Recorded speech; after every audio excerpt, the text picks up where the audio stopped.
చాలా విషయాల్లో బ్యాక్ అయిపోయాం.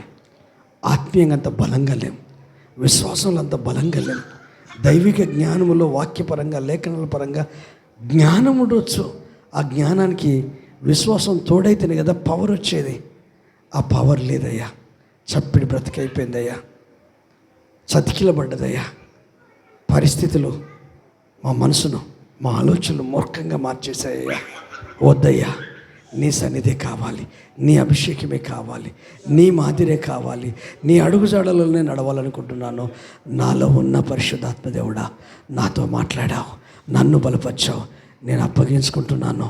ఆరంభ శూరత్వమని ఈ వాక్యం విన్నప్పుడే కాదయ్యా, ప్రతిరోజు 2 గంటల 15 నిమిషాలు నా ఆధ్యాత్మిక అభివృద్ధి కొరకు వ్యక్తిగతంగా ఖర్చు పెడతాను.